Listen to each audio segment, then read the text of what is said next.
Rodrigo não chegou ainda, e que seja um momento de interativo também, de dúvidas, participativo.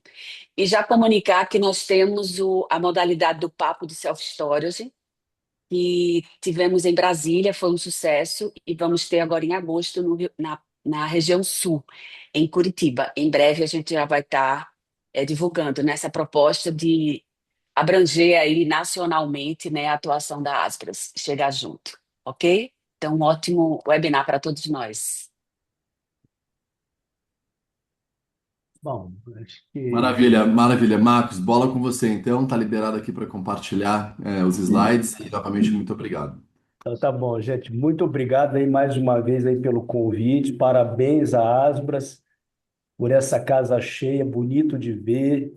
Tiago, Cristina, eu realmente sou fã do setor e da entidade, né? E fico bem contente de ver crescer aí toda a atividade. Bom, eu vou fazer uma rápida apresentação, até para deixar realmente um espaço bom para discussão das questões tributárias e as questões operacionais de vocês.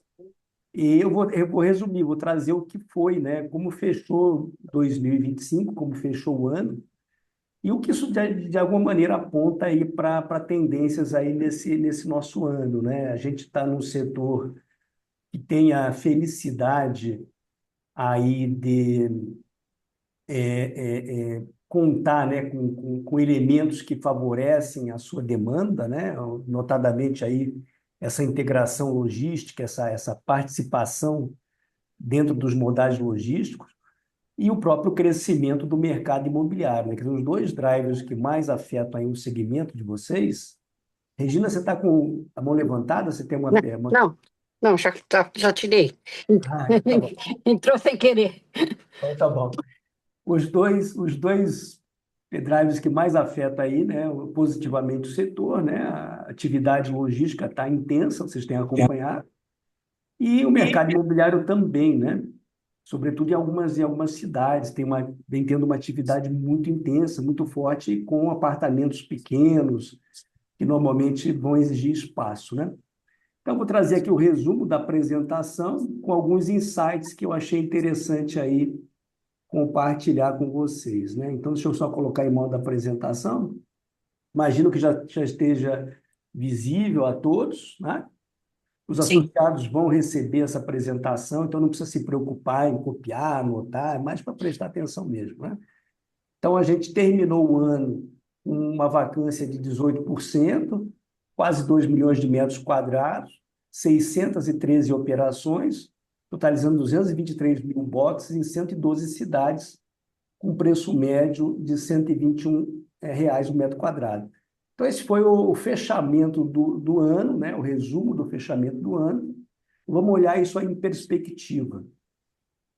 Bom, primeiro, já que a gente está falando de nacionalizar a atividade, né?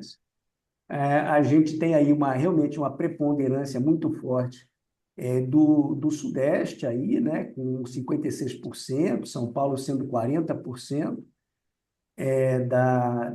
Das operações, depois a região Sul, Nordeste, Centro-Oeste e a região Norte, né? Essas operações que a gente tem mapeadas, né?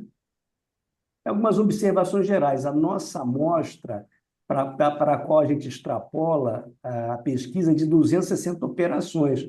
Então, novamente, fazendo eco aí ao, à comunicação da Cristina, quanto mais empresas participarem, aumenta a amostra e aumenta naturalmente a qualidade da informação, que, como vocês já estão acostumados, ela é anônima, né? Quer dizer, não há identificação do respondente, de maneira que a gente consegue ter uma qualidade da informação e uma preservação do sigilo, né? Bom, comparando, portanto, 24 contra 25, como é que terminaram os anos, né? Então, a gente teve uma expansão em termos de cidades, mais cidades com novas operações, 3,7%, crescimento de operações também, de quase 4%, também crescimento de box, 3,2%. O ABL médio por operação ficou estável, né? Uma pequena redução, uma estabilidade, e uma vacância média também com uma pequena variação, né? A gente já pode notar, em relação 24 contra 25, se a gente olhar aqui desde 21, a gente já está com um crescimento mais matizado, né? Então, acho que é bom observar que de 24 para 25 a gente já tem um crescimento mais equilibrado, quer dizer, não tem uma velocidade de crescimento tão grande das novas operações, né? A gente tem um grande inimigo, o inimigo chama-se taxa de juros, né? Quer dizer, o que efetivamente impacta a abertura de novas unidades, com certeza é a taxa de juros, não é tanto a demanda, mas a gente saiu lá de 21, de 147 mil boxes para 223 mil em 2025, crescimento bem expressivo, né? A gente saiu de 432 operações para 613 operações aí no período, né? Então, ela vem ganhando operações, a cada trimestre vem ganhando uma, duas, três novas operações. A nossa pesquisa vem conseguindo capital, que é muito bacana, né? O número de boxes por operação e o ABL médio, isso é muito estável, né? Quer dizer, parece que as principais praças encontram uma dimensão média equilibrada, né? Então, vem mantendo aí um tamanho ao redor de 360 boxes por operação. A gente sabe que isso é muito flexível, né? Mas é a resposta dada, e um pouco mais de 3 mil metros de ABL, né, por operação. E o preço por metro quadrado não tinha evoluído nos trimestres anteriores, esse trimestre evoluiu para R$ 121 reais o metro quadrado, né? Então, houve um crescimento de 5% no preço pesquisado no ano, né? O que é interessante, quando a gente olhar a vacância, ela já teve mais baixa, né? Se a gente olhar trimestre a trimestre. Bem-vindo, Rafael, estou te vendo aí, prazer que a tua presença aqui nos traz muita alegria e satisfação. Fiz uma parte aí para cumprimentar o ex-presidente. Então, a gente percebe, né, que já houve momentos de vacância menor, né? O que é importante observar é que a gente está mantendo aí um patamar, grosso modo, de 80% de ocupação, né? Que é um patamar excelente, né? Excelente, porque permite, né, justamente o operador trabalhar, o operador ajustar a sua atividade, a sua operação. E na prática, para o operador, é como se fosse plena ocupação, né? Porque ele sequer consegue perceber isso no dia a dia, tanto tamanha atividade. E a gente teve isso com crescimento de preço, né? Acho que isso é importante observar. Existe também um detalhe importante, né? Que eu chamo a atenção, historicamente. O Sul, que vinha com uma taxa de vacância mais elevada, começa a declinar claramente a vacância, viu, Cristina? Você que vem para Curitiba aí em agosto, né? Asbras que vem aí em agosto. Então, a região Sul vem reduzindo a vacância, o que é bem importante. A região Sudeste, por outro lado, pelo aumento de operações, elevou um pouquinho a vacância. E o destaque ali, a gente agregou, né, as regiões Norte, Nordeste, Centro-Oeste, com um destaque com uma vacância muito baixa, né? Então, na verdade, ali já está faltando operação. A gente sabe que, novamente, o nosso inimigo é a taxa de juros, mas a gente tem ali uma oportunidade, com certeza, porque a oferta ainda é bastante baixa. O que também é interessante quando a gente observa...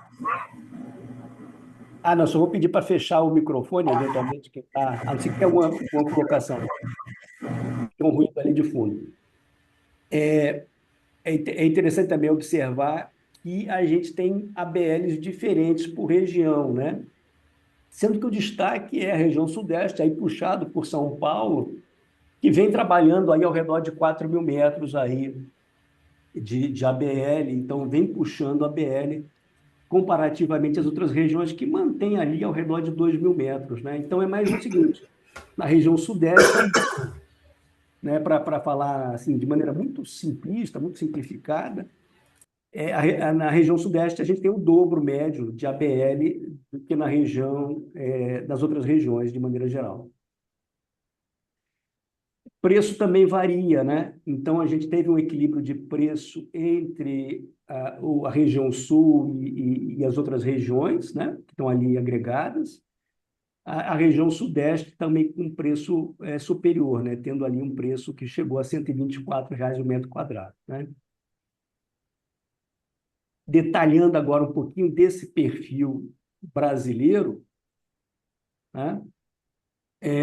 As 613 operações geram hoje 223 mil boxes, com 42 mil boxes de disponibilidade, de vacância. Então, independente do ano, a operação está muito ajustada, fica ali ao redor de 18%, 20% de vacância, né? Ou seja, 80% de ocupação. E o que é muito interessante, né? Claro que tem a ver com a quantidade ofertados, mas o que é muito interessante é uma tendência que eu já venho falando do crescimento de armazenagem maior, né? Que com certeza é a armazenagem empresarial. Então, boxes aí de dimensões maiores vem ganhando, na verdade, vem tendo uma ocupação muito boa, né? Claramente trabalhando na equação logística, da logística urbana, né? Claramente trabalhando na logística urbana. Então, uma vacância muito baixa. Também é natural, né, pessoal? Ela também é baixa porque o operador só cria o box grande quando ele percebe ali na ponta um pedido, uma vacância, né? Também tem um pouco uma relação né, de causa e consequência interligadas, né? Ou seja, a demanda segue muito, a oferta segue muito o sentimento da demanda. Não tem jeito, não. De quê? É errado o povo aqui. Por quê? Ô, João, só pedir para você fechar o fone aí, João. Não tem. Isso, obrigado. Bom, quando a gente agrega esses tamanhos, fica mais evidente, né? Então, realmente, né, até 6 metros é a vacância principal, né? Que é aquela média de mercado, 20%, cai para 17%, cai para 5%. Olhando o preço médio dos boxes, ele naturalmente vai variar conforme a metragem, né? Então, os boxes pequenos vão permitir um metro quadrado maior, de 128, isso vai para R$ 92 o metro quadrado e cai para 78 no box grande, né? O que é natural. Então, você tem aí também um ajuste de preço conforme você aumenta a metragem disponibilizada.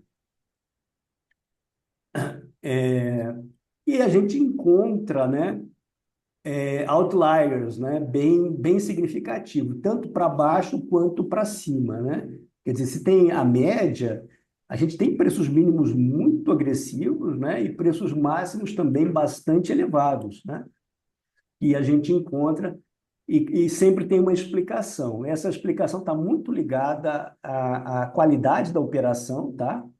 A qualidade da operação e a localização que essa operação tem, né? Então, isso acaba afetando muito o mínimo, médio e máximo de preços no Brasil. E cada vez melhor, né, ainda numa leitura Brasil como um todo, cada vez melhor a participação na qualidade da operação dos atributos, né, de oferta, da oferta do self-storage, né? Então, com destaque aí para os aspectos de segurança, com grande destaque para os aspectos de segurança e acesso.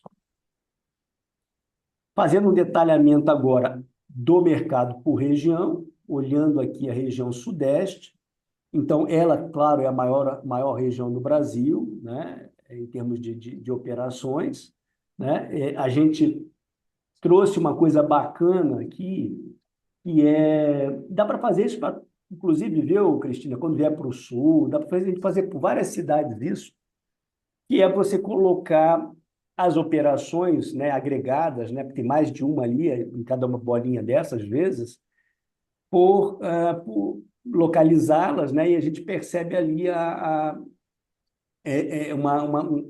uma proximidade, né, de operações em regiões de grande densidade, tá? Então, quanto mais vermelhinho o mapa, maior a densidade que a gente pode observar da operação. E, claro, operações em regiões de baixa densidade, possivelmente regiões mais industriais e com mais terreno barato, né, para a operação. E também a gente pode colocar essas operações, plotar essas operações pelas rendas, né? Sobretudo olhando ali a renda para aquelas operações mais residenciais, né? Mais para o mercado urbano residencial. Então, quanto mais verde a cor, maior a renda das famílias, né? Então, classe A, por exemplo, é esse verde mais escuro aqui, né? Uma renda familiar acima de R$ 34.000. Então, a gente vê operações que estão realmente bem dentro do círculo de renda mais elevado, mas operações nas margens, né? Muitas operações nas margens da renda, dessa renda mais elevada aí, né? Então, é bem interessante observar isso. Fizemos também, viu, senhor Rafael, para o Rio de Janeiro, você não ficar reclamando, né? Seja na Zona Oeste, na região central, Zona Norte. Então, colocamos as operações aí também para ver os aspectos de densidade e renda, né? Então, também muito interessante de observar algumas concentrações no Rio de Janeiro, em regiões centrais, na Zona Sul, e fazendo aqui o perfil do Sudeste como um todo. Ele vai espelhar muito o Brasil, né? Porque ele é maior participação, né? O destaque a gente teve realmente um crescimento de vacância, foi de 17% para 19% na média, quase 20%. Então, teve um crescimento de 17% na vacância, mas houve, né, um crescimento de operações, um crescimento de box e um crescimento de preço, né? Acho que isso é importante a gente observar, né? Aqui nada demais, né? Então, aqui a gente pode observar que, claro, a vacância Sudeste vai puxando a vacância Brasil, né? E olhando aqui, né, aquilo que eu falei para vocês, a questão dos 4.000 metros na média, às vezes um pouco mais, 4.600, 4.700. O destaque aqui é que a região Sudeste já chegou muito próximo de 5.000 metros, está indo mais para 4.000 metros a média da ABL na operação, tá? Então, a gente também pode observar, seja essa variação, né, em relação ao trimestre anterior, né, do ano anterior, ao trimestre imediatamente anterior. Mas o que eu queria destacar era isso aqui, né? Que no Sudeste, de fato, os boxes menores estão com uma vacância maior, né, comparativamente. Aí, aqueles boxes bem pequenos, até 3 metros, eles já estão com uma vacância mais elevada, né? Então, quem tem puxado essa vacância no Sudeste, Thiago, é o boxe pequenininho, né? Esse boxe pequenininho, claro que ele está falando de quantidade, não de ABL, né? É ele que tem puxado a vacância, né? Então, fica muito claro aí que esse crescimento de vacância no Sudeste está muito relacionado à vacância específica dessa tipologia de box menor, né? Que dá 24% e 20% aqui. Quando a gente agrega, a gente tem 22%, 17% e 3%, que é praticamente nenhuma vacância, né? Então, eu não estou com isso, Tiago, Cristina, Rafael, para não citar todos os amigos aqui presentes, eu não estou com isso querendo dizer que vocês têm que imediatamente fazer boxe grande, não, né?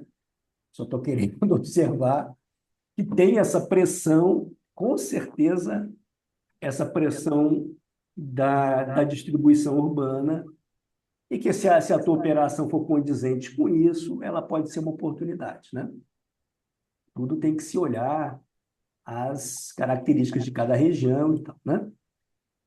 Por último, como eu já havia dito, né, no Sudeste a gente tem um preço maior também por agregado de metragem, né? Então, o box pequeno chega a 131, o box médio a 94 e o box grande a R$ 83 o metro quadrado, né? Se a gente pensar, fazer uma conta meio boba, tá, Thiago? Thiago conhece Uhum. isso melhor que eu. Ô, Thiago, quanto que está aí um galpão em Guarulhos, classe A? Galpão em Guarulhos, classe A, uns 40, né, mais ou menos, assim, por trinta e aí? oito a 42, vai. 40, um galpão classe A em Guarulhos, né, região metropolitana de São Paulo, classe A, né, AAA, etc., está R$ 40 o metro quadrado. Vamos pensar o de vocês aqui, vocês estão o dobro. Então, uma continha boba é o galpão. O boxe grande, em São Paulo, ou no caso no Sudeste, aí, tomando a representatividade de São Paulo, ele é o dobro do galpão classe A na região quente de São Paulo, que seria Guarulhos, na região de maior, enfim, maior valor, né? Então, aqui é apenas a representação gráfica, tá? E também encontramos mínimos, médios e máximos, seja no Sudeste, seja no Brasil, chega aí para comparação de vocês. O que é legal é, o mínimo preço no box pequeno, no Sudeste, que a gente encontrou foi de R$ 63. É o preço mais barato que a gente encontrou na nossa amostra, R$ 63, tá? E o Sudeste também se destaca pela qualidade do ativo, né? Com destaque aí realmente, muito claramente, para câmera de vigilância, né? Vou passar rapidamente por São Paulo, porque eu não vou detalhar aqui, porque São Paulo vai repetir, grosso modo, o Sudeste, já pela representatividade, né? Então, aquela situação de vacância maior aparece aqui nos boxes menores, e os boxes grandes quase sem vacância, né? E o preço, ele puxa um pouquinho mais nos boxes é, é, menores, mas cai no boxe grande aqui, né? Na média. Isso também tem a ver com a qualidade da operação. Possivelmente boxe já mais próximo do galpão, né? E mínimos, médios e máximos que encontramos também na cidade de São Paulo, aqui, né? Então, o menor preço que encontramos no boxe pequeno em São Paulo, de R$ 70. E também um destaque para os atributos de vigilância, alarmes, acesso exclusivo. Finalmente, para a gente ir para o fechamento, um rápido detalhamento da região sul, né? Acho que a região sul, o que a gente tem de destaque aí, né? Uma vacância que ela vem caindo ao longo dos trimestres, então ela chegou na média Brasil de 18,7%, ela era sempre maior, encontramos 117 operações. As operações mais novas ainda estão com uma vacância grande, as operações antigas estão bem mais consolidadas, isso acho que é uma característica da região sul, ou seja, o ramp-up da operação no sul está demorando mais, né? Tá uma operação que está demorando mais para ficar plena, né? Mas o destaque realmente é essa queda da vacância da região sul, que é esse amarelinho, ao longo aí dos trimestres. Isso é um destaque bem positivo, né? Já falei sobre isso aqui, vou direto para cá, né? Também na região sul a gente encontra essa relação, mas ela é menos clara, né? A gente já tem uma vacância que não tem um padrão muito claro, né? Então parece que a região sul ainda está tentando acertar ali a sua lógica de oferta. Mas, claro, a vacância individualmente maior é do box mais ofertado, que é o box de 3 metros. Quando a gente agrega, então a gente tem uma vacância até 6 metros de 18,9%, box médio de 20%, e realmente a única coisa que é muito clara é a vacância realmente permanecendo baixa no box grande, né?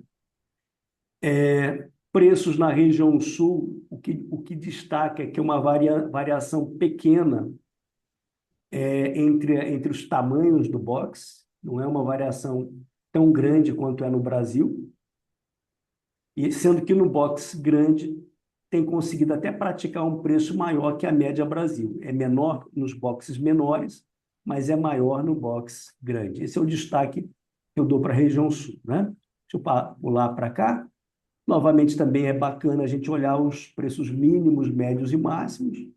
Então, a máxima está bem distante das máximas do Brasil, mas os mínimos são muito próximos dos mínimos do Brasil, né? E encontramos boas operações, inclusive 100% das operações com câmera de vigilância, quase 100% com alarmes, e por aí vai. E por último, agregando as regiões, e por que a gente agrega, tá? É justamente para não identificar, tentar não identificar, agregar dados para evitar a identificação de cidades ou de operações, né?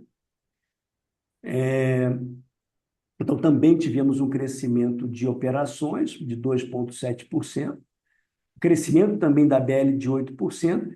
O destaque é uma vacância média muito baixa, né? Ela vem permanecendo baixa, o que mostra que pode realmente ser uma oportunidade aí na região sul, a abertura de operações, né? A região nordeste, a abertura de operações, tá? As 151 operações vem mantendo essa vacância baixa. O único destaque é uma vacância maior nas operações recentes. Mesmo comentário que eu fiz para a região sul, faço para a região nordeste, ou seja, maior e centro-oeste, a maior dificuldade da estabilidade da operação, mas está excelente, tá? Está na média do Brasil. Para quem acha que essa vacância sempre foi assim, não foi. A vacância Nordeste ela era 27%, pessoal. Em 2021, 27%. Chegou a 11% agora. Então, nós saímos de 27% de vacância para ir para 11%. Então, realmente, a região adotou a solução do storage, do self-storage, né? Isso aqui eu vou pular, vocês podem observar isso com mais detalhes. E outra observação, quando a gente olha no longo prazo, a gente saiu de 1.500 metros para 2.000. Então, em 21, a ABL média era 1.500 metros, arredondando, e hoje está em 2.100. Então, também cresceu o tamanho da operação, né? Às vezes, ampliação da própria operação, mas a operação está de fato crescendo. Que é aquele número que eu falei, quase uma conversa de bar, né? Eu quero abrir um self-storage. Se é na região sul, sul, nordeste e tal, é 2.000 metros. Se é na região sudeste, São Paulo, sobretudo, próximo de 4.000 metros. É mais ou menos essa é a lógica que a gente tem observado. E, por último, né, como a vacância é baixa, ela é baixa em geral, ela é baixa, inclusive, nos boxes pequenos, que estão bastante demandados, né? Algumas regiões, eu destaco algumas cidades, né, por exemplo, Fortaleza, que tem aí a maior densidade do Brasil, né, como capital, cidade mais densa do Brasil, uma verticalização do mercado imobiliário absurdo. João Pessoa, que está a nossa amiga aí, né? Meu filho está até hoje trabalhando em João Pessoa, está uma loucura o mercado imobiliário. Então, esse mercado imobiliário do Nordeste vem puxando muito aí a operação, né? E os boxes grandes desaparecem, né? Então, a vacância toda ela é muito baixa, ela vai caindo drasticamente à medida que eu aumento o tamanho do box. Os preços são preços menores, é verdade, né? Então, mas mantém aqui é sul tá errado, né? Nordeste, na verdade, tá? Só eu vou trocar na hora de mandar. A gente sai de 113 e vai para 65, né? Então, como vocês puderam observar, sai de 113 e vai para 65, então bem alinhado uma lógica de redução de preço por tamanho, uma lógica bem adequada, né? E a gente encontra no Nordeste, Centro-Oeste, preços altos também, né? Possivelmente pressão muito forte de demanda, qualidade do ativo e localização, justificando preços muito altos aí, né? E também um destaque muito forte para os aspectos de vigilância. Algumas cidades do Nordeste, infelizmente, a gente sabe, né? Algumas capitais, não vem ao caso mencioná-las, vem tendo muitos problemas, né? Então, esse aspecto da segurança é muito, muito forte aí, né? E essa basicamente é eu vou parar de compartilhar, não tomei muito tempo, acho que foi meia horinha, mas assim, qual que é o resumo da minha fala para terminar? Terminamos bem, porém o crescimento jamais matizado, muito claro. Acho que o crescimento é menor, mais equilibrado. Ninguém está saindo abrindo na louca operação. Porque, bom, primeiro tem o custo do dinheiro, né, que é o grande inimigo. O custo do dinheiro é muito forte. Depois a gente tem um ano de grande incerteza, mas a gente tem uma boa sinalização, né? A sinalização boa, até ontem eu estava num debate com o economista Zeina Latif, a sinalização é que, de fato, né, a gente vai passar, está passando por essa crise do Irã menos afetado, isso é muito positivo, né? Bem positivo de fato. O PIB está até melhorando um pouquinho, né? A expectativa de PIB. E a gente vai ter, né? Uma redução de taxa de juros. Começou a ter e muito possivelmente vai continuar, né? Pode ser que não chegue lá no 12,25, 12,50, mas é possível, né? Tudo indica que a gente vai caminhar aí para, de fato, uma melhor taxa de juros, e isso, obviamente, melhora o cenário como um todo, né? A pressão por espaço logístico de qualidade continua muito intensa, as grandes empresas, todas aqui no Brasil, vindo fortes, e isso acaba se desdobrando para as pequenas operações que trabalham com elas, né? Então, eu acho que é um ano que a gente tem que ter cautela, evidentemente, é um ano cheio de feriado, Copa do Mundo, eleição, guerra, né, que ninguém previa, mas é um ano que está sinalizando que a gente vai passar ele sem maiores dificuldades. Então, muito obrigado aí. Eu vou fazer só uma correçãozinha ali, né, que eu vi um errinho ali na apresentação. Depois eu encaminho para a Cristina para encaminhar para vocês, tá bom? Obrigado, um abraço. Prazer estar com Super vocês. obrigada, Marcos. Vou querer, na ida para o Rio Grande do Sul, tá? Para o Sul, região Sul, pegar dados aí com você para a gente levar dados quentes para a turma lá. Maravilha. Obrigado, Marcos. Ótimo também. Que bom. Somos em 72 agora.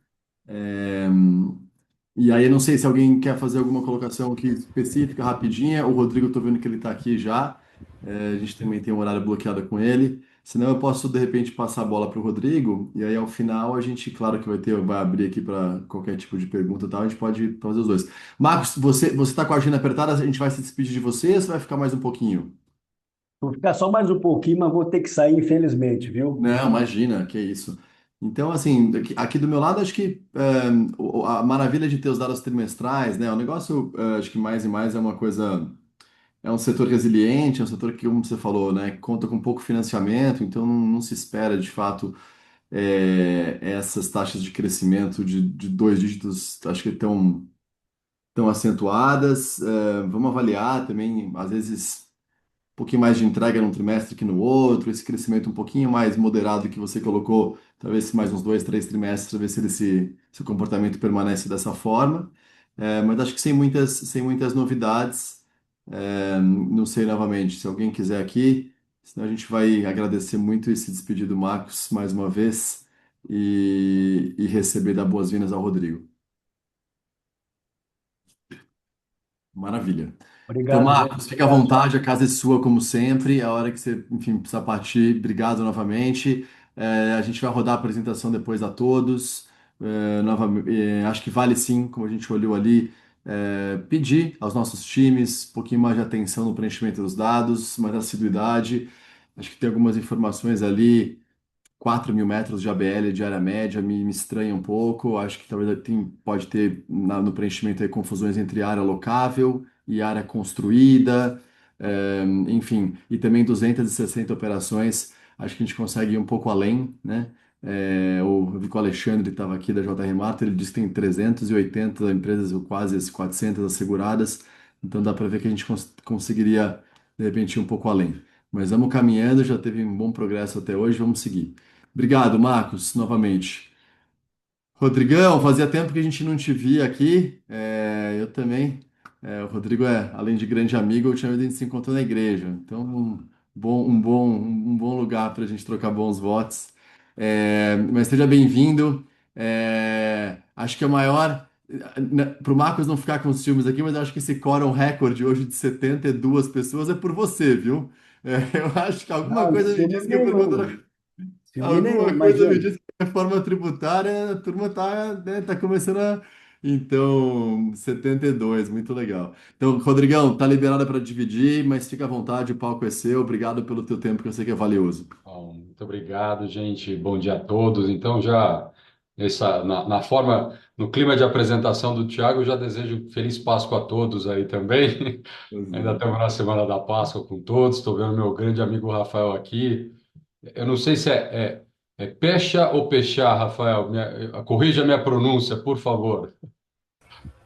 Oi, tudo bom? Tudo É, bem? não é nem pecha nem peixar, é Como é que pensa. é? Essa? Pensa. Fez. Peista, tá vendo? Eu não sei. Então, eu vou ser obrigado a pegar uma carona e desejar boa Páscoa e bom pensa. País maravilhoso que todo mundo possa comemorar sempre junto, como sempre foi no Brasil. Excelente, muito bom. Maravilhoso, Rafael. Então, desejar a todos uma ótima Páscoa aí. E acho que é,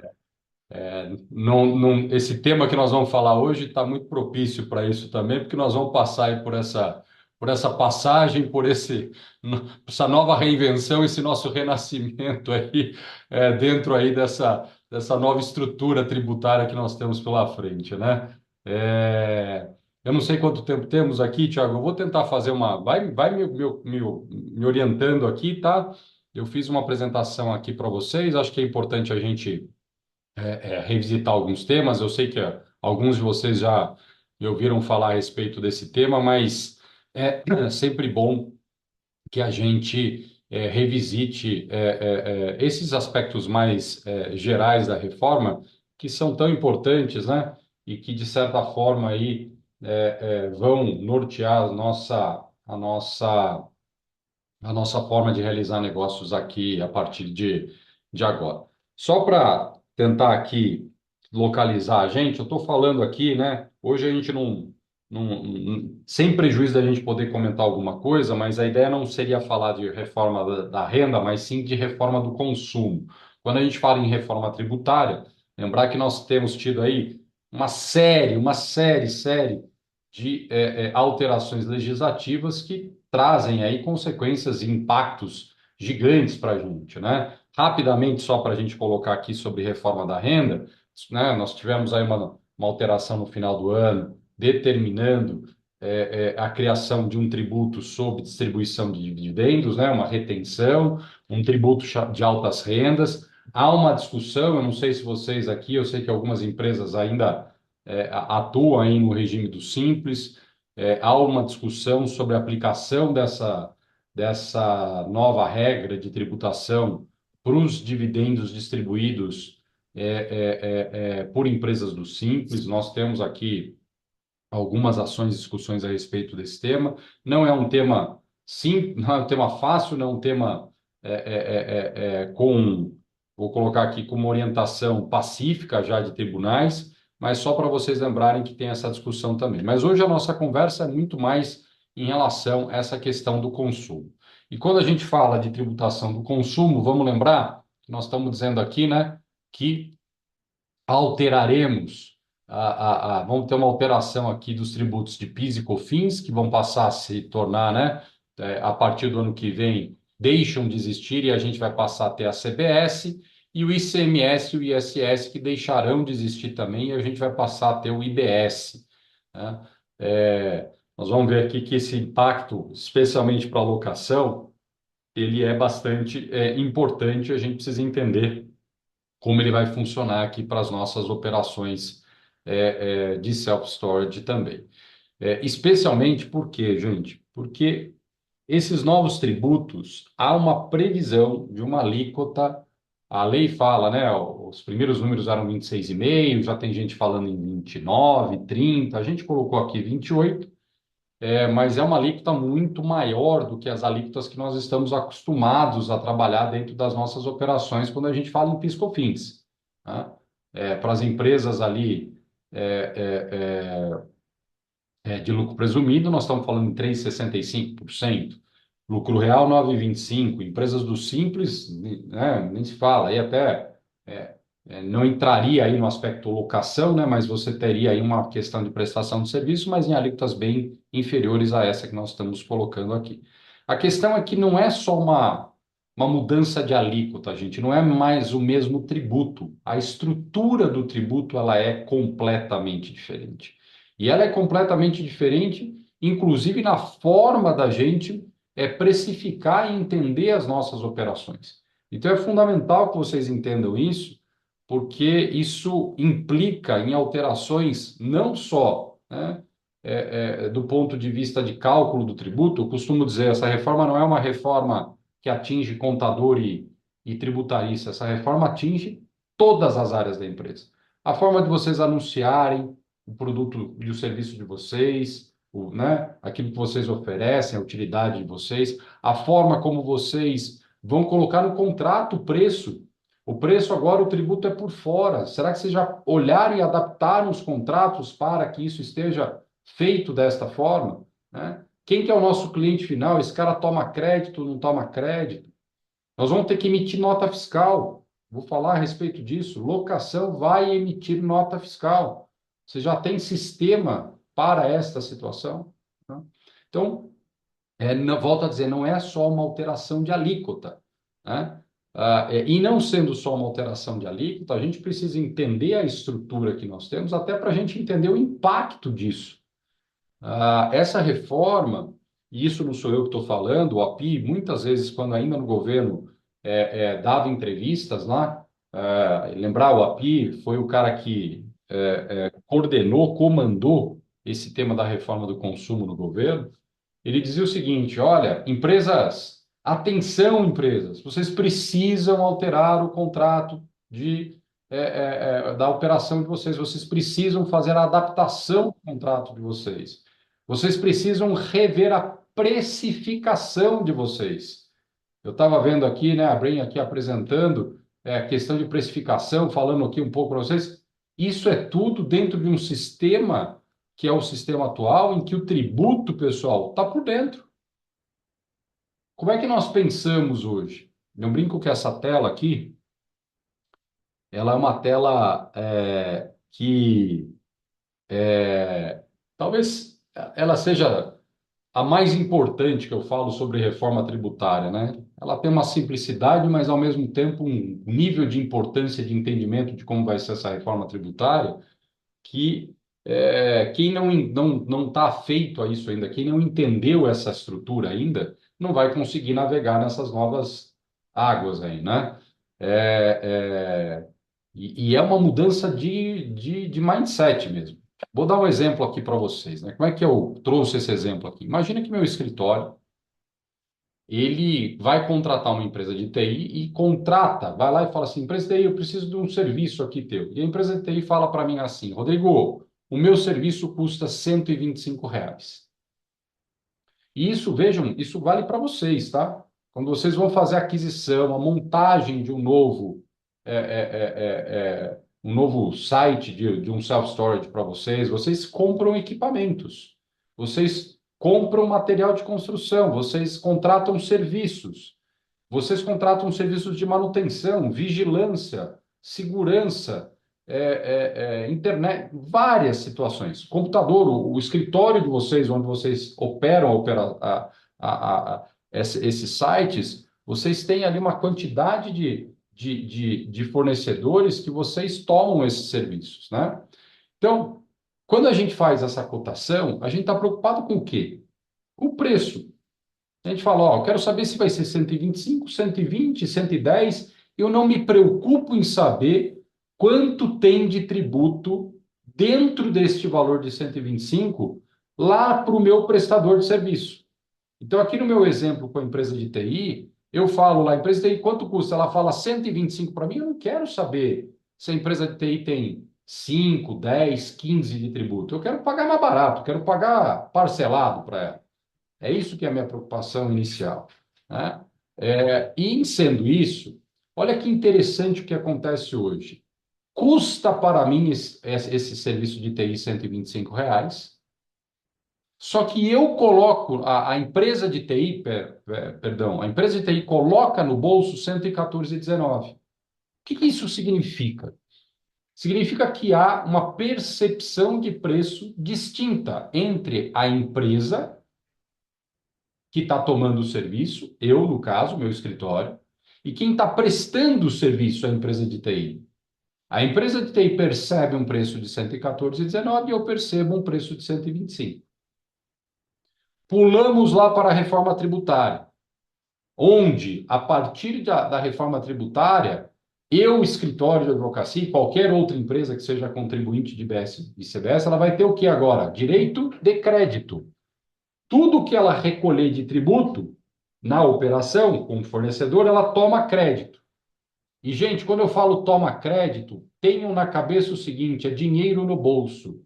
A hora que eu falo tomar crédito, não é para usar o crédito para pagar um imposto que eu vou ter lá na frente. Não, é dinheiro no meu bolso, eu posso pedir o dinheiro de volta para mim. Esse é o sistema novo, né? Então é dinheiro no meu bolso. Então imaginem que eu liguei para esta empresa de TI e falei: empresa de TI, eu quero aquele mesmo serviço.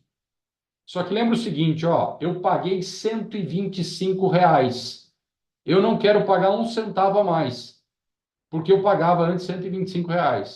E aí a empresa de TI, considerando que agora ela tem que cobrar um preço, destacar um tributo que agora é 25% no meu exemplo, né? Ela colocou um preço de 100, destacou o tributo de 25 e está me cobrando os mesmos R$ 125 que ela me cobrava antes. Não é isso? Foi assim que ela pensou. O que ela fez de errado aqui na forma de precificar o produto, o serviço dela para mim, quando eu pedi novamente esse serviço para ela? Quanto passou a custar esse serviço agora para mim? Eu desembolsei R$ 125, só que eu desembolso 125 e coloco 25 no bolso de volta. Portanto, esse serviço passou a custar quanto para mim agora? R$ 100. R$ 100. Notem, eu pedi para desembolsar os mesmos 125, a empresa de TI não entendeu a reforma, foi lá e colocou 125 como valor final, já incluído o tributo, porque aqui também já estava incluído o tributo.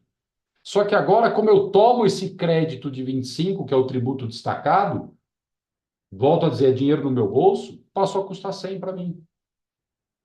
Então, quanto esta empresa deveria cobrar de mim para ela manter o mesmo preço que era cobrado anteriormente? Se ela quiser cobrar o preço que custava anteriormente para mim, ela ia falar para mim: Rodrigo, o meu preço é 125.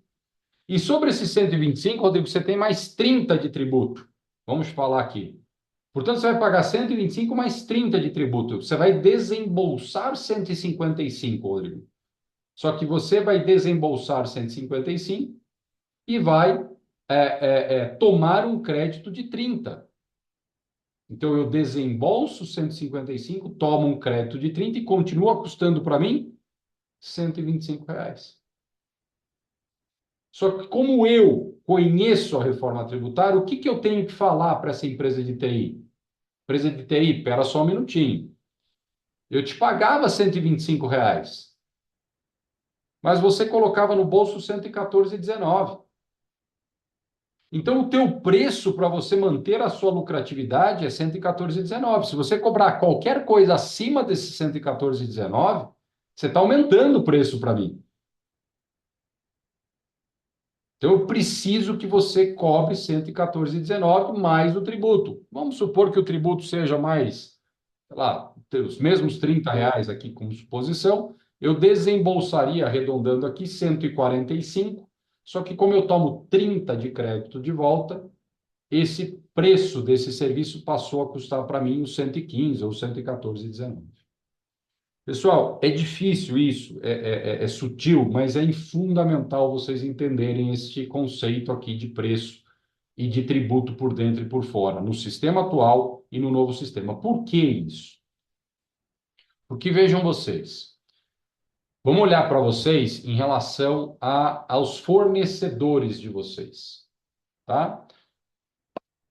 Vocês têm ideia de quanto vocês pagam de tributo em tudo que vocês consomem na operação de vocês? Cada tijolo que vocês compram para botar no self-storage de vocês, cada equipamento, cada material ali, né, placa de aço que vocês colocam lá, cadeado, câmera de vigilância, o software de acompanhamento de vocês têm ideia de quanto tem de tributo embutido nisso? Se vocês não têm ideia de quanto tem de tributo embutido nisso, como é que vocês vão saber se vocês, pós-reforma, vão pagar 125 ou 114? Se vocês não têm essa informação. Então, percebam quanto é importante vocês entenderem que vocês vão ter que olhar todos os fornecedores de vocês para entender quanto tem de oportunidade. Oportunidade.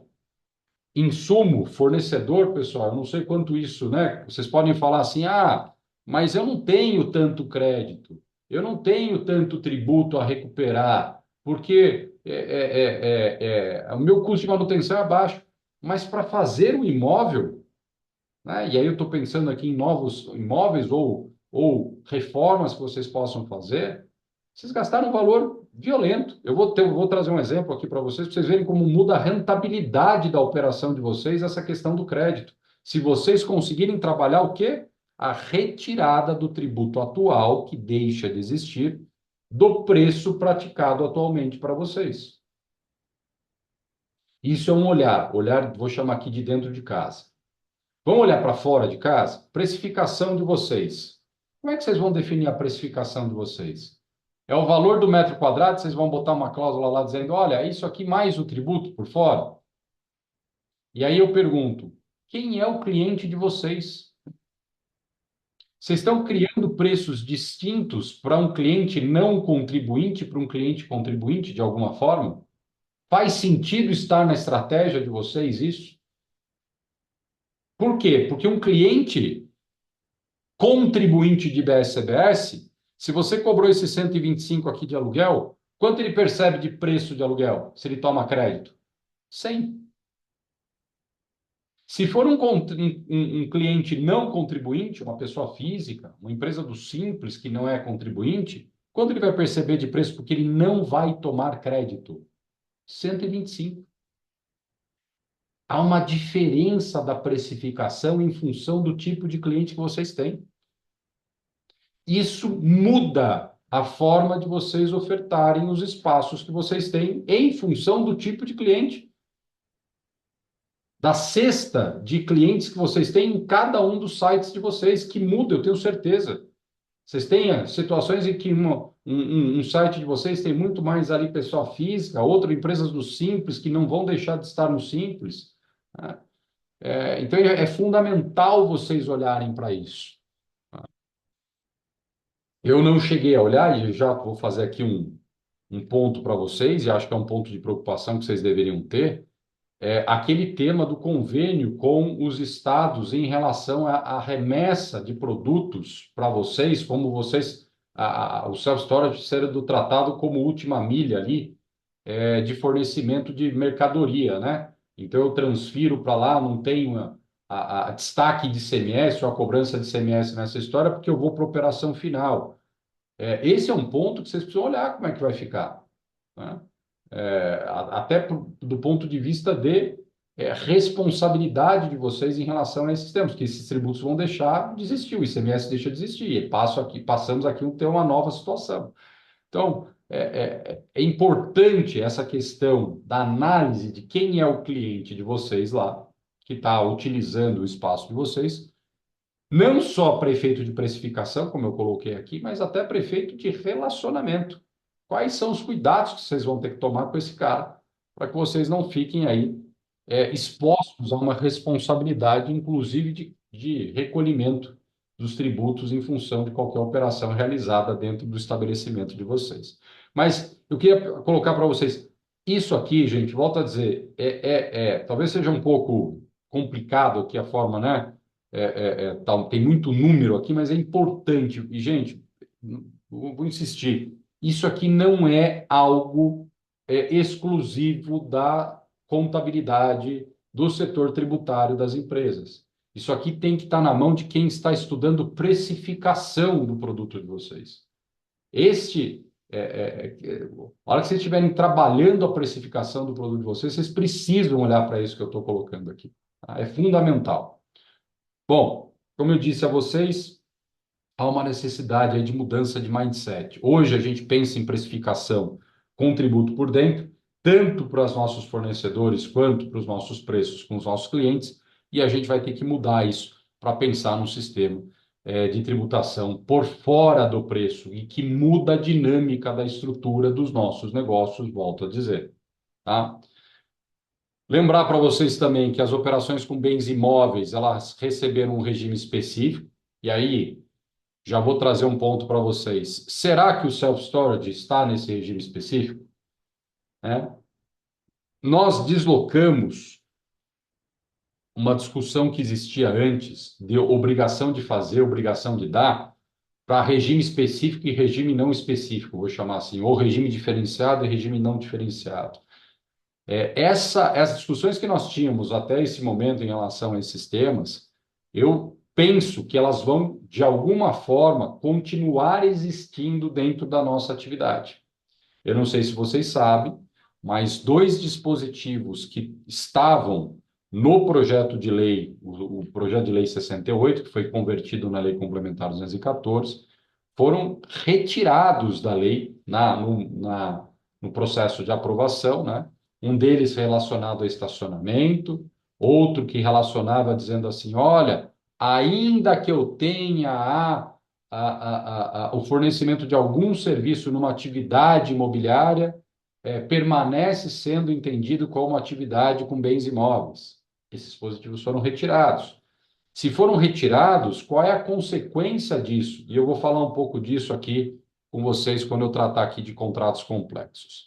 Mas dentro desta operação de regime específico de locação, lembrem-se que a locação aí para esses tributos, tanto do IBS quanto da CBS, eles terão ali um dos pontos desse regime específico é uma redução da alíquota em 70%. Portanto, as operações de locação com bens imóveis, cessão de uso com bens imóveis temporárias, né? Não de direitos reais, elas terão um redutor de alíquota de 70%. Tá? Portanto, a nossa alíquota deve ficar lá em torno de 8% em relação a CBS e IBS. Eu fiz um exemplo com 8,4% aqui para vocês. Por que isso é importante, gente? Porque se eu separar, né? E aí aqui vem um ponto importante, né? Eu posso ter uma situação em que a nossa atividade pode ser entendida como uma atividade principal com atividades acessórias, ou uma atividade que, para além do fornecimento da atividade de locação, também fornece outros tipos de serviços e que devem ter a sua tributação destacada na emissão dos documentos fiscais, como, por exemplo, limpeza, segurança, manutenção e etc. Vocês podem, em algumas situações, repassar isso, e eu já vi essa situação acontecer, né? Como condomínio, por exemplo, para os usuários da operação, para que eles paguem isso de maneira separada, né? Isso é mais raro na nossa atividade aqui do self-storage, mas pode acontecer também. E aí, o que acontece? Se o nosso cliente final pagar um IBS e CBS sobre esses serviços de maneira separada ou destacada no contrato com um fornecimento apartado, vou colocar dessa forma, eles vão pagar uma alíquota de 28%. Quando, se isso estiver acoplado dentro da nossa atividade de cessão, de locação, a nossa alíquota é de 8,4%. Então, o que eu quero dizer com isso? Quando eu coloco esses serviços de limpeza, manutenção ou qualquer outra atividade como insumo de uma atividade de locação, a alíquota dessas atividades que foram colocadas como insumo, elas são transformadas nesse processo porque o produto final que eu estou entregando para o meu cliente é locação, com uma alíquota menor. Então, a gente está dizendo aqui que é um funil de alíquota porque é uma oportunidade de eu reduzir a tributação dessas atividades, vou chamar assim, acessórias, quando transformadas em atividade de locação, a uma alíquota menor. No meu caso aqui, do exemplo que eu coloquei para vocês, eu teria que, se o nosso cliente pagasse tudo de forma separada, e não por meio de locação, ele pagaria um tributo de 840 aqui, né? Ou seja, ele desembolsaria um preço de 3.000 mais 840 de tributo. Como eu coloco tudo isso dentro desse funil e tudo vira um produto final chamado locação, leia-se, o cliente não está pagando manutenção, nem limpeza, nem segurança, ele está pagando o que lá no final? Locação do espaço, cessão do uso do espaço. E, portanto, o tributo final dele vai passar a ser de R$ 252. Por isso que a gente chama de funil de alíquota. A nossa atividade de locação ela tem a capacidade de reduzir a tributação dos insumos que nós tomamos em relação à atividade fim nossa, que é a locação. Dá para fazer com tudo? Obviamente que não, mas com algumas coisas é importante. Então, a gente vai precisar pensar, por que eu estou trazendo isso?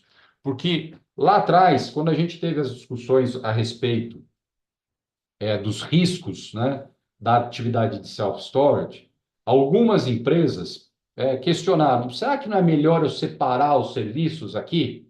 Porque estou vendo, acompanhando aqui umas decisões dos tribunais, que se eu separar, eu tributo cada um de um jeito. Será que faz sentido eu fazer isso? Será que tem espaço ou não? É um ponto para discussão, gente. É um ponto para análise de vocês. Tá? Não estou recomendando nem A nem B, eu estou colocando que é um ponto de análise para que vocês vão. Aqui eu trouxe para vocês, só para ter uma ideia, né, do que a gente vai enfrentar aqui. Né? Tributação hoje, dentro do lucro presumido, lembrem-se, né, que nós tivemos aí um aumento de base de cálculo do IRPJ, contribuição e adicional. Antes a gente tributava isso a 14, né, e 53, isso está subindo para 15,62 por conta desses últimos aumentos que nós tivemos. Isso a partir do próximo trimestre, né, para colocar, porque é um aumento gradativo. Mas fato é que nós tivemos essa situação. E ao ter essa situação, a gente precisa considerar aqui já para este ano. Mas para o ano que vem, a gente muda essa estrutura e vejam, olha, aqui eu não tomava crédito. Né? Aqui eu tomo crédito dessa operação. Será que isso vai gerar alguma interferência para mim dentro da minha operação? Em que sentido isso vai gerar? Qual é o reflexo de eu tomar esse crédito agora? Vai trazer alguma diferença importante? O que eu tenho que avaliar a respeito disso? Outro ponto importante, a solução de consulta aqui da Receita Federal, que IPTU, taxa, condomínio, como tem essas questões, né, eu não poderia tirar de base de cálculo. Isso aqui do outro lado, eu posso tirar. O IPTU é possível retirar o IPTU. Pergunto a vocês, vocês estão preparados para reduzir o pedaço do IPTU da base de cálculo das operações de vocês? Será que vocês têm sistema para isso? Como é que vocês vão fazer? Qual vai ser o critério que vocês vão utilizar para essa situação? Né? É valor da locação? É o metro quadrado do box que vocês têm? Enfim, são pontos importantes que vocês vão ter que olhar para isso, né? Para que vocês façam a melhor adaptação desse termo. Lembrando que a partir de 26 agora, ainda não obrigatório, mas deve se tornar obrigatório para o próximo semestre, a emissão de documento fiscal para locação. Ano que vem, deixamos de ter CBS e passamos a ter, deixamos de ter PIS e COFINS e passamos a ter CBS. E, novamente, pergunto, estamos adaptados a isso? Precisamos olhar, né? E a partir de 29 a gente passa a ter IBS dentro das nossas operações. Também os nossos contratos, a nossa estrutura, a nossa forma de precificação está adaptada a isso. Então a gente precisa entender qual é o impacto que nós vamos ter em cada ano aqui que vai passar em relação a essa reforma tributária, olhando para a nossa precificação, para os nossos contratos, para os nossos insumos, para as nossas decisões de investimento. É melhor fazer um self-storage aqui em 2026 ou 2027? Tem diferença, gente. Importante, não é pequena, ela é importantíssima. É melhor eu fazer em 27 ou 29? Né? Outros pontos que talvez vocês estejam também olhando para isso. Essa reforma tributária, ela determina que o local, né, o tributo não é mais devido na sede da empresa, e sim no local onde está o consumidor final. Para a gente aqui, como a gente trabalha com bens imóveis, a gente vai dever, né, o nosso tributo vai ser devido no local onde este imóvel está estabelecido. Só que hoje, muitas das vezes, como a gente trabalha com uma operação de locação, não raras vezes a nossa empresa está estabelecida até em outro município. Né? Posso ter licença de funcionamento, posso ter uma filial, posso ter alguma situação como essa, mas eu não estou preocupado em ter alguma coisa ali. Só que a partir do momento que eu vou ter esse tributo incidindo naquele município, o meu documento fiscal é daquele município. É lá que eu tenho que emitir o meu documento fiscal. Então, eu vou ter que olhar para isso também de alguma forma, tá? Bom, o que eu quis entrar aqui nessa questão dos contratos complexos? Porque a nossa atividade de self-storage, ela não é uma atividade que eu possa colocar, ou pelo menos na visão da fiscalização, na visão do fisco, ela não é uma atividade de locação pura. Eles identificam, e vocês sabem disso, né, em movimentos que já foram feitos por várias fiscalizações em São Paulo, Rio, Brasília, enfim, no sentido de tentar encaixar a nossa atividade como uma prestação de serviço, porque eles entendem que há utilidades distintas do simples cessão de um espaço. E há um dispositivo na lei complementar, que é esse artigo 7º, que fala o seguinte, olha, se eu tiver um contrato que eu tenha o fornecimento de mais de um tipo de serviço, eu deveria destacar para cada um desses serviços qual é a alíquota aplicável em cada uma dessas operações. E lembrem-se que eu vou conviver com essa situação, vou voltar uma tela, durante esse período todo aqui, ó. Porque se eu falar, né, olha, eu estou prestando para efeito de CBS e IBS um serviço de segurança aqui, um precinho destacado, será que eu não vou ter consequência de ISS aqui? Será que eu vou ter que tratar tudo como ISS? Será que eu vou tratar só um pedacinho? Será que faz sentido eu destacar isso? Ao mesmo tempo, se eu entender que algum fornecimento pode ser considerado principal, poxa, eu não vou lá, né, na empresa VBD Self Storage lá para falar, ô VBD, eu queria contratar segurança, e se você tiver um espacinho também, eu coloco meus bens. Não, eu vou contratar o espaço, é o local físico que eu quero, é isso que eu estou indo buscar. Então, me parece que eu tenho aqui a possibilidade também de discutir que eu tenho um fornecimento principal. E todos os demais fornecimentos são acessórios. Se é isso, tudo que eu forneço, tudo que eu entrego para o meu cliente, deve ser considerado como locação.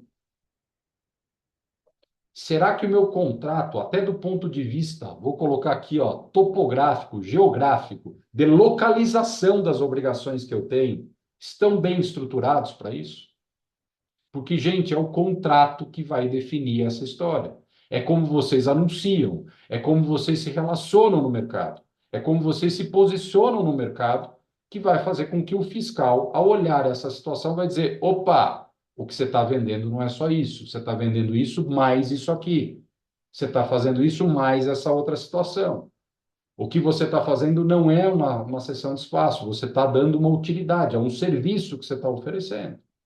Que é uma situação que a gente já enfrenta hoje nessa discussão, né, da nossa atividade para não tributação do ISS. Mas a gente vai continuar enfrentando ela e volto a dizer a importância, né, vou insistir isso com vocês, de vocês estruturarem os contratos de vocês, para que vocês tenham aí segurança dessa questão, né? E aí, enfim, quando eu concentro essa questão, né, dessa questão da receita, como eu falei para vocês, né, estou cobrando tudo dentro de um boleto só, como é que isso vai ficar? Faz sentido? Não vai? Então, eu posso ter aí questionamentos do fisco em relação a isso. Daí, volto a dizer e insistir, eu vou ficar aqui repetindo várias vezes a importância de que vocês tenham contratos com identificação clara da natureza, da obrigação, do preço, o que é preço efetivamente, o que vocês estão fornecendo, o que faz parte do objeto, o que é o objeto principal desta operação, né? O que é uma obrigação que é decorrente desse objeto principal. Então, esses pontos todos são fundamentais para que vocês olhem em relação a isso, tá? E para deixar aqui um tempinho para a gente bater um papo, porque eu também não quero monopolizar aqui a conversa com vocês, lembrar que a gente, a partir também do ano que vem, provavelmente nós vamos ter aqui um efeito importante no nosso caixa, no nosso fluxo de caixa, que decorre dessa nova modalidade de recolhimento do tributo chamada split payment. O que é o split payment? Quando vocês emitirem um documento de cobrança para o cliente de vocês, a depender da forma de pagamento dele, e aí Pix, TED, boleto, provavelmente já vai entrar aqui, talvez cartão ainda não, mas todos que tiverem essa situação, o tributo devido na operação já vai direto para o fisco, gente. Não vai mais para a nossa mão. E a forma de emissão do nosso documento fiscal vai definir como o fisco vai enxergar essa tributação. Portanto, eu tenho que ter um cuidado, né, de combinar, vou colocar dessa forma, né, o vinho com a refeição. Eles precisam estar harmonizados aqui. O contrato com a emissão do documento fiscal. Eu preciso ter uma harmonia em cima disso, sob pena de eu ter um problema até de emissão de documento fiscal. Então, vocês vão ter que olhar para isso também. Lembrem-se que vocês também têm um outro dado a olhar, que é a história do CIB, Cadastro Imobiliário Brasileiro. Como vocês têm imóveis, muitas vezes proprietários, ou ainda que não sejam proprietários, né? Vocês podem estar aí alugando o imóvel, né? Esse imóvel tem que ter um CIB, esse cadastro. E quando eu falo, né? Deixa eu pegar até um gancho. Quando eu falo que vocês alugam imóvel, olha a importância daquele tema, daquela primeira tela que eu trouxe de precificação para vocês. Vamos supor que vocês paguem hoje um valor de locação para uma empresa que é proprietária desse imóvel onde vocês operam a atividade de vocês, de R$ 100. Qual é o preço percebido por vocês hoje? R$ 100.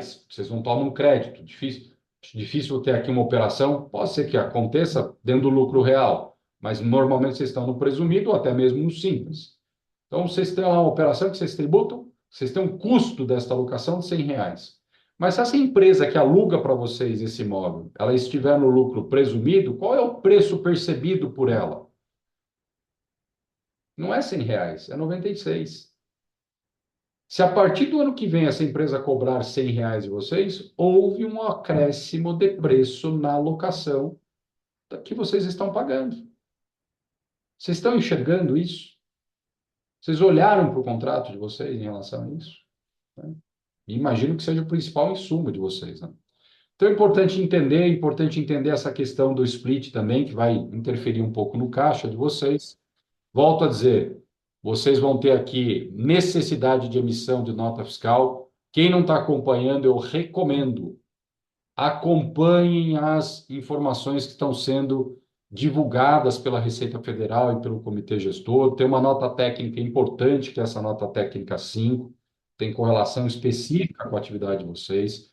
Já verifiquem, já tem layout, já tem lá algumas questões específicas de elaboração dessas notas fiscais, que vocês precisam ver para saber se vocês têm todas as informações para emissão desse documento fiscal. E se vocês não tiverem, pessoal, vocês não vão conseguir faturar. Se o split payment vincula o pagamento do tributo à emissão do documento fiscal, vocês não vão emitir boleto se vocês não tiverem adaptados com isso. Vai travar faturamento. Tá? Então, é fundamental vocês olharem para isso. E deixo aqui para vocês algumas recomendações, como que já vim falando aqui, né? Em relação aos fornecedores, que é essa revisão dos contratos, para olhar essa questão de cláusula de tributação, levantar os principais fornecedores que vocês têm para vocês entenderem como é que isso funciona, e revisão dos contratos com clientes, locatários, enfim, para entender também essa cláusula de tributação e esse mapeamento de clientes que eu disse, né, que vai interferir na precificação de vocês. E eu finalizo com um exemplo que eu ia colocar para vocês lá, quando eu falei da precificação, né, e dos insumos. Pensem o seguinte, gente, quando vocês fazem hoje uma estrutura da operação de vocês e fazem uma viabilidade da operação de vocês, eu imagino que vocês definem precificação em função de uma quantidade de investimento que vocês fizeram. Olha, eu investi tanto de dinheiro dentro dessa operação, pensando que eu vou fazer aqui uma quantidade de locação nesse nível, eu preciso ter esse retorno, porque ao invés de ter que pegar o dinheiro, né, e deixar o dinheiro no banco rendendo o Selic, vou arredondar aqui a 13%, eu estou tomando um risco de operação que o dinheiro que eu estou colocando aqui tem que me render 13 mais um prêmio do risco da operação. Então, vocês têm um cálculo que vocês fazem em função da quantidade de dinheiro que vocês investem na operação. Não é isso? Muito bem. Se vocês fazem este cálculo, o que vocês levam na consideração desse cálculo para a construção do galpão, né, do local onde vocês vão explorar o self-storage? Tudo que vocês gastam para fazer essa estrutura física que vocês estão montando, que vocês montam para ter o self-storage, o que tem dentro disso? Tributo, gente. Tem ICMS do material de construção, tem PIS, tem COFINS, tem ISS, está tudo lá dentro. E se a partir de agora, com a reforma, vocês vão tomar crédito disso, e se vocês têm a consciência, né, conseguem separar isso do que era o preço antigo, há uma possibilidade, fazendo uma comparação, de que, ao invés de vocês gastarem, vou botar um número qualquer aqui, vai, R$ 1 milhão para montar uma estrutura, porque dentro desse 1 milhão hoje, o que tem lá dentro? Tributo. Tem tributo. Então, se vocês querem dentro de R$ 1 milhão, Rodrigo, putz, eu queria gerar uma rentabilidade mensal de 0,5% dessa história. Então, eu preciso fazer R$ 5.000 dentro desse 1 milhão. Né? Só que eu estou remunerando também um pedaço de custo que foi tributo do 1 milhão. Se na nova sistemática eu consigo construir esse mesmo self-storage, não mais por 1 milhão, por que não mais por 1 milhão? Porque agora eu tenho crédito. Lembra que lá no meu exemplo de 125, é 1 milhão agora. Então, quanto que tem de tributo dentro desse 1 milhão? Vamos falar que tenha 15% dentro desse 1 milhão. Então, eu tenho lá R$ 150.000 de tributo, que eu vou tentar tirar do preço meu de produção e tomar ele como crédito. Portanto, o meu investimento agora não é mais de 1 milhão, é de 850 mil, gente. Se eu consigo fazer uma renda de R$ 5.000 com um investimento de 850 mil, o que eu fiz? Eu melhorei a minha rentabilidade. Então, Rodrigão, mas isso se 1 milhão não virar 1.150.000, né? Mas aí, Thiago, exatamente por isso que a gente precisa conhecer, por isso que eu falei que essa tela é importante aqui, Thiago. Se hoje custa 1 milhão e tem tributo por dentro, esse 1 milhão, é esse 125. Exato. O cara põe no bolso 114. Você tem que buscar quanto desse 1 milhão é preço efetivamente. Esse é o desafio que vocês têm, entendeu? Porque senão o cara está aumentando o preço para você. É isso aí. Turma, Rodrigo, assim, fantástico, como sempre. Sei que é muita coisa para digerir. São 11h30. Acho que a gente não vamos perder a chance do Rodrigo aqui também, tentar elencar algumas poucas perguntas, porque a gente não tem tanto tempo assim. No nosso grupo de WhatsApp, a gente vê ainda muitas questões que são questões mais básicas do ponto de vista de quando eu devo começar a fazer, tenho que emitir nota ou não, e tal. Assim, a gente não tem condição aqui de dar, obviamente, uma assessoria individual para cada município, para cada estado, para cada situação específica, não é o caso aqui. Acho que aqui era a ideia trazer uma visão mais estratégica de que há aspectos que são relevantes aqui do ponto de vista até de decisão de novos investimentos e ficar atento a essa oportunidade de você, porque novamente não é uma conta, não é contábil esse crédito, é dinheiro. O tributo da cadeia hoje você consegue se ressarcir do governo desse dinheiro. Então muda um pouco essas lógicas, então acho que é incitar um pouco isso. Agora, nos âmbitos mais de execução da prática, qual que é a minha data limite ou não? E o Rodrigo pode só referendar isso, mas cada estado e cada município tá num momento um pouco diferente, porque envolve a implantação das plataformas de interação, obrigações acessórias ou não, enfim, tem uma transição aqui acontecendo, teoricamente em 27, tudo isso, todas essas transições, enfim, elas passam aí a valer a partir de 27, mas eu acho que no final do dia dúvidas mais específicas da operação de cada um, do estado de cada um, da cidade de cada um, não vai ter como não passar porque a gente busca assessoria nas nossas companhias com pessoas talvez até com escritórios menores, locais, enfim, ou não necessariamente, o Rodrigo está aqui à disposição também. A gente não consegue, obviamente, entrar no mérito de cada um, mas a ideia é que a gente tem de talvez aproveitar desse momento só para perguntas um pouco mais do ponto de vista estratégico dessas mudanças. Quem que se habilita? Alguma questão? Enfim, quem está digerindo aí, eu sei que é bastante coisa de novo, mas estamos com o microfone aberto. Obrigado. Temos aí uns 10 minutinhos.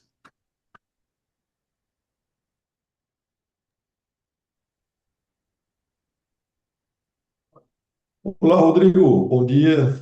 Sou Daniel Freitas, da Operação Cabe Mais, em João Pessoa, Paraíba, né?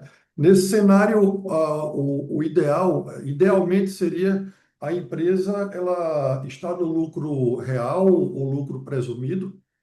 Então, lucro real, aproveitando todos os créditos.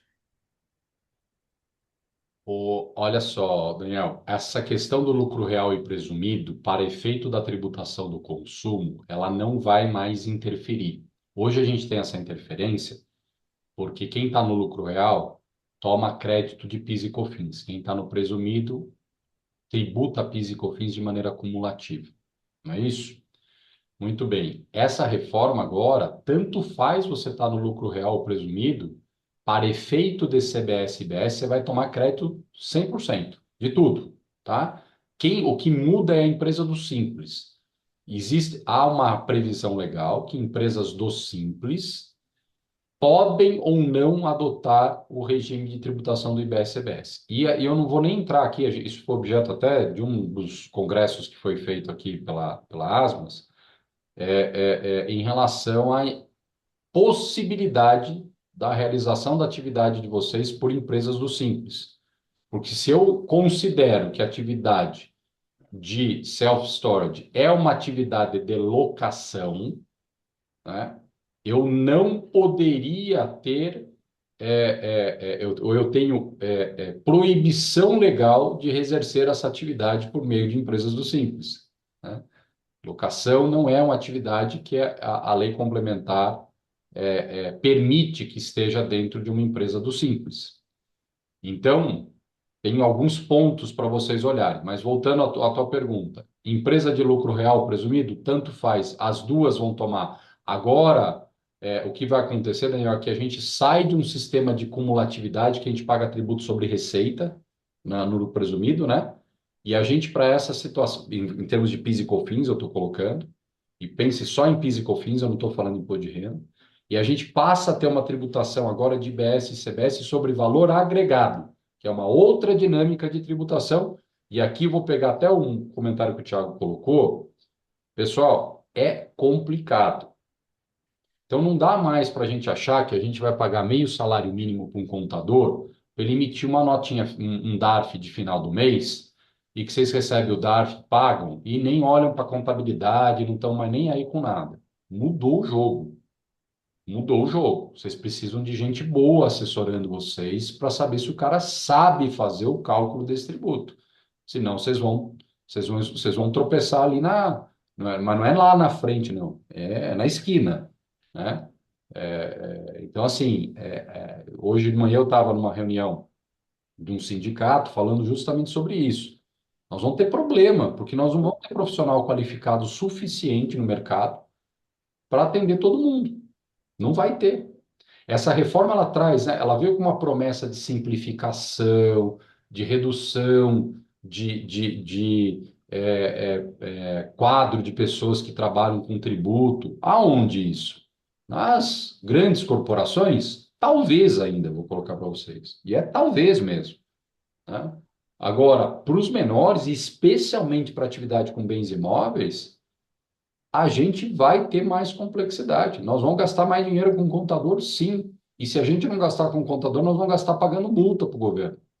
O Então, é Rodrigo, fundamental olhar para isso. e aí, idealmente, seria a gente manter a atividade de locação de bem imóvel. Vai É, continuar muito mais vantajoso do que pois é. prestação de serviço. E para finalizar, o segundo ponto, você tinha me falado em algum momento que a percepção de valor do tomador dessa atividade nossa na pessoa física que não vai tomar crédito vai ser uma, e de uma pessoa jurídica vai ser outra. Mas a Perfeito. indicação vai continuar sendo a mesma. Eu não vou ter uma política para um e outra política de preço para Não outro, sei, não. É a mesma, né? não sei. Essa é uma definição que você vai ter que tomar. Se vocês forem olhar, em algumas situações que vocês vão comprar um produto, vocês já estiveram vivenciaram essa situação. Vem uma pergunta: você é contribuinte de ICMS? Por quê? Porque o cara toma crédito ou não. A precificação é diferente. É uma outra precificação. É uma outra forma de colocar. Então, eu não sei se vocês vão precificar de maneira diferente mesmo. Talvez vocês tenham precificações diferentes nessas situações, né? Ou seja, para quem não toma crédito, eu vou ter que ter um preço de venda líquido mais baixo, é, Na por conta verdade, da percepção de custo final dele, do que para ó, quem toma crédito. Então, na verdade é acaba o impactando contrário. na margem, né? Para quem toma crédito, veja só, cobrei de quem toma crédito, tá? Vamos falar que eu cobrei de quem toma crédito R$ 150. 30 de tributo e 120 de preço. Beleza? Cobrei de quem não toma crédito R$ 125. 100 de preço e 25 de tributo. Quem no final do dia pagou mais caro? Vou repetir. Exato, Thiago. Cobrei de quem toma crédito R$ 150, 120 de preço e 30 de tributo. A percepção de preço desse cara é 120. Cobrei de quem não toma crédito 100 de preço e 25 de tributo. Deu 125. A percepção de preço dele é 125. É diferente. Entendeu? Então, vocês vão ter que olhar para isso de alguma forma e trabalhar esse tema dentro da estruturação. Óbvio que isso tem uma questão chamada mercado, tem toda uma forma de anunciar, uma forma de vocês conseguirem. Eu não estou colocando aqui, Daniel, que vocês vão botar no contrato, sair fazendo e o mercado vai comprar do jeito que for. Não é isso. Mas vocês precisam olhar para isso, testar mercado. Gente, a forma de realizar negócios vai mudar drasticamente. Não é pequena a mudança que nós estamos tendo, não. Sabe qual é o problema que nós estamos tendo com essa reforma? O governo optou por não abrir a boca, não dar um pio sobre as mudanças estruturais que nós vamos ter. Todos os países do mundo passaram por, era assim, propaganda na televisão a cada uma hora. Ó, o que vai mudar quando você chegar no supermercado, vai acontecer isso. Empresário, olha, a gente não. É como se essa reforma tributária fosse simplesmente olha que legal, nós vamos ficar ótimos, o PIB vai crescer. Não. Tem um monte de desafio nosso, estrutural, operacional. Então, Daniel, assim, essa definição, ela é importante. E só queria comentar o que você trouxe do simples e da locação. Esse é um tema que eu vou colocar para vocês. Vocês fizeram um trabalho institucional para caracterizar a atividade de vocês como locação. Está lá no KNAI, etc, etc. E algumas empresas, por opção, para tentar ficar no simples, foram por uma outra linha de estratégia. Mas, como operação, né, como mercado, vocês precisam começar a conversar a respeito disso. Porque isso pode fragilizar ou um lado ou outro, e mais do que isso, trazer consequências que não são mais aquelas do passado, são as novas que vocês vão ter, né? Então, a definição disso, de vale a pena, não vale a pena, passa por vocês olharem aspectos de mais longo prazo, de estratégia, de posicionamento, né? Que vocês vão ter que trazer. São desafios aí que eu acho que vocês vão ter que trazer para a mesa, sim. Maravilha. Obrigado, Rodrigo. Tiago, parabéns pela acertadíssima decisão de trazer aqui o Rodrigo, né? Tema de alta relevância. É verdade que a gente sai daqui com muito mais preocupação do É, que A mais minha dúvidas do intenção que é essa, tá? certeza, Eu não vou mas mentir, não, viu, Daniel? A minha intenção era essa. Eu quero que vocês saiam eu daqui sei, preocupados. eu vi, você provocou isso, né? É. Mas assim, com um monte de reflexão e daqui para o fim do ano, um monte de amadurecimento em decorrência disso. Obrigado. O Rodrigo, ele normalmente não é a primeira vez dele, e eu entendo o que ele faz, é trazer um pouco esse desconforto para que ninguém fique na zona de conforto, né? É isso aí. Então, não é o fim do mundo, não é o apocalipse, mas se a gente também não para um pouquinho, começa a pesquisar, começa a ler, procura um cara de repente local, vai atrás, entende as datas, fica atento como é que está o cronograma dos municípios. O Rodrigo vai ficar bravo comigo aqui, mas conversa com o chat GPT, busca informação, faz o que for, né? Advogado, quando hoje em dia fala de legal tech, eles ficam malucos. Mas é para a gente estar atento, é uma transição grande, a gente vai acabar cometendo um erro aqui, um erro ali, vamos tentar mitigar esses erros. Daqui a 5 anos, ou 7, lá quando a gente olhar para trás, né? Que nem quando eu não precisava usar cinto de segurança, depois que a gente consegue nem imaginar como é que era isso antes. É meio que por aí, tem mudanças de hábitos, da cadeia toda, para os contadores também, para os advogados também, tá todo mundo aprendendo e tal, mas a gente precisa ter um pouco essa disciplina de se provocar um pouquinho nesse tema, né? Se a gente ficar realmente só esperando, a gente pode ir acumulando alguns passivos, né? Acho que não é tão ostensiva não é tão ostensiva essa auditoria, enfim, essa fiscalização, que pode até fazer algumas coisas acumularem, mas a gente tem que se antecipar. Eu acho que a ideia do Rodrigo sempre foi um pouco essa, de deixar o empreendedor, de deixar aqui no nosso caso, nós operadores, um pouco mais inquietos. Acho que essa pode ser uma boa palavra. Eu peço desculpas se como associação a gente não consegue oferecer uma assessoria individual para o momento de cada um. A gente pode até depois aqui pensar alguma questão e tal. Não é hoje no webinar que a gente consegue fazer isso. Rodrigo, esses slides a gente consegue, porque é muito elucidativo, é tão simples, mas aqueles DREzinhos de preço e tal, para turma olhar, eu acho que é muito legal. O ponto importante, de novo, turma, final, meio do dia aqui, fruto de um excelente trabalho, que não é só o Secov, mas de todos os agentes da indústria imobiliária. A indústria acabou saindo, a indústria de locação imobiliária, né? Com 70% de rebate, de estorno disso, o que faz com que a alíquota final fique ali no exemplo do Rodrigo 8,4, a gente está calculando 8,1, 8,2, alguma coisa isso. Então, no final do dia, não é uma cadeia, a nossa cadeia de operações, da maneira que nós do Good Storage estamos vendo, não é uma cadeia que está ficando tão onerosa. Os setores estão saindo mais onerosos, estão mais prejudicados do que o nosso. Dito isso, tem toda uma inteligência, voltando ao ponto do Rodrigo, desses créditos, de entender quais são esses créditos, de entender se o seu cliente na ponta final é pessoa jurídica ou é pessoa física, se é pessoa jurídica, de novo, ele consegue carregar parte desses créditos da cadeia, se é pessoa física, self-storage e tal, ele não vai carregar. Então, entender, eventualmente, se vai ter potencialmente dois speeches de venda, um para pessoa jurídica, um para pessoa física, ou se na média a gente vai acabar se acomodando, o setor vai se acomodar numa tarifa média entre os dois, acho que é um pouco por aí. Mas tarifa final, alíquota final, entre 8 e 8,4, 8,2, alguma coisa assim, o que é quase um impacto zero. Foi um pouquinho majorado, né, Rodrigo? Talvez uns 10%, alguma coisa assim, se a gente compara, que depende de que regime vocês estavam, né? Se era presumido, simples, etc. Mas na A conta é média, muito específica.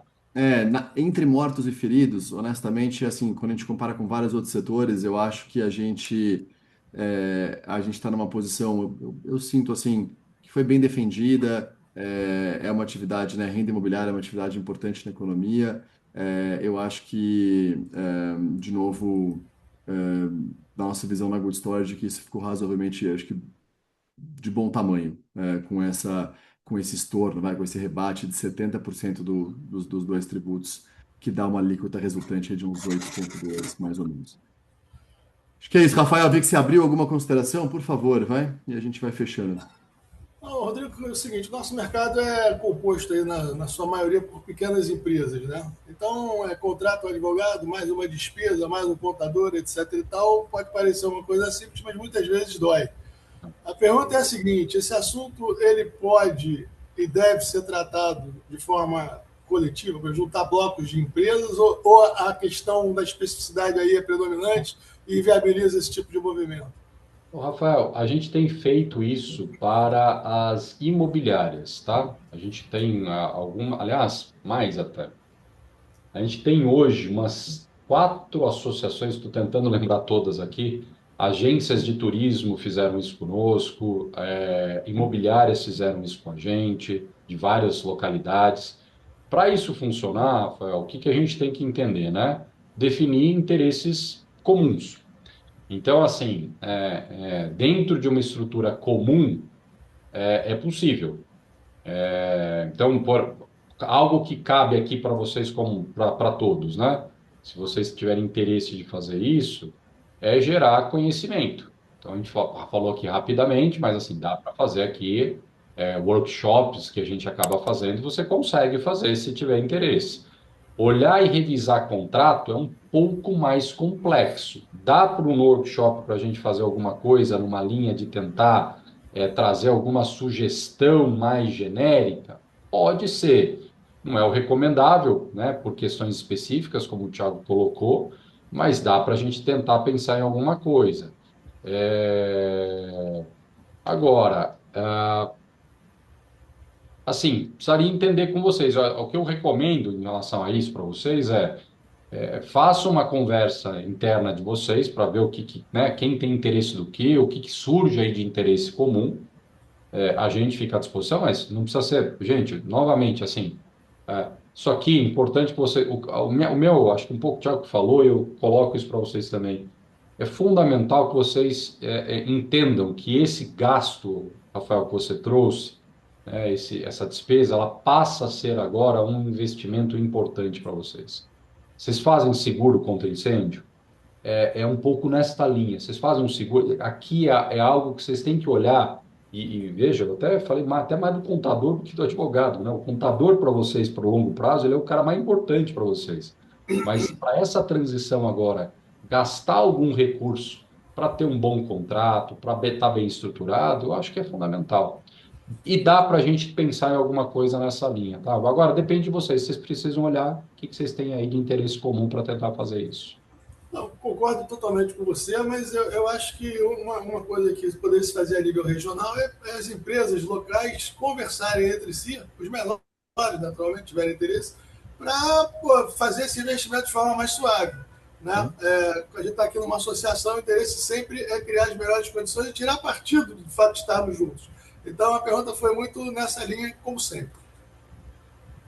Obrigado, Vamos, acho que é um ponto importante, Rafael. Vamos tentar promover nos nossos fóruns aqui, para tentar ver se existem se naturalmente se criam clusters, né? E aí eles possam falar, porque também o aprendizado dentro de um cluster funciona melhor e tal. Então, essa coisa se vai ser regional e tal, mas acho que é por aí.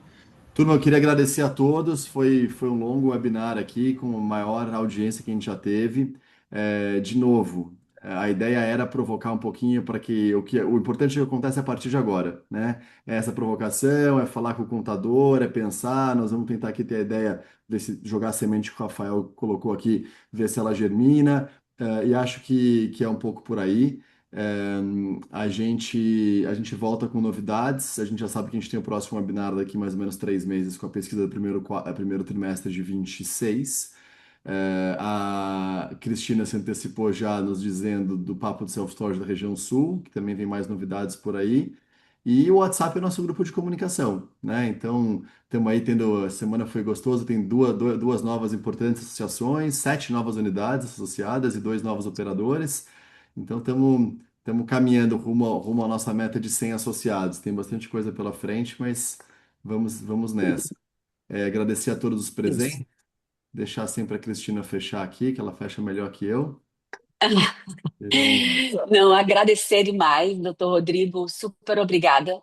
E nós tivemos também no Papo de Self Stories uma palestra sobre reforma tributária, e ela trouxe essa importância que foi trazida também pelo doutor Rodrigo, olhar para dentro da nossa empresa.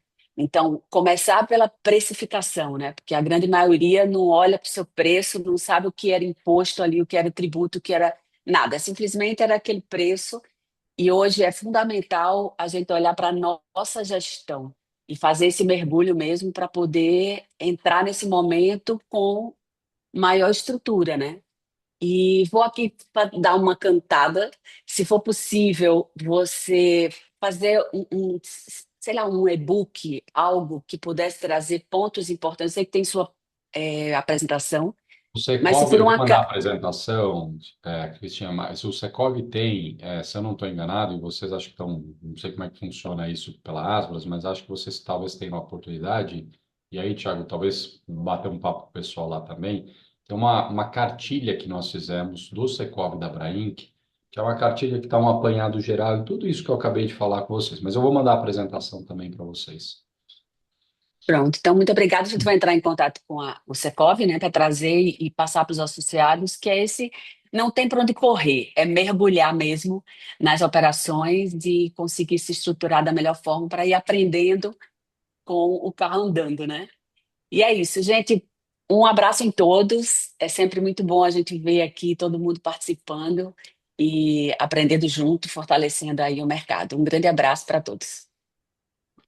Tchau, turma. Obrigado a todos. Forte Um abraço. abraço, gente. Obrigado, Boa obrigado. semana para Valeu, todos Tchau, aí. bom Rodrigo. dia. Obrigado pelo seu Tchau, tempo. tchau. Até. Valeu.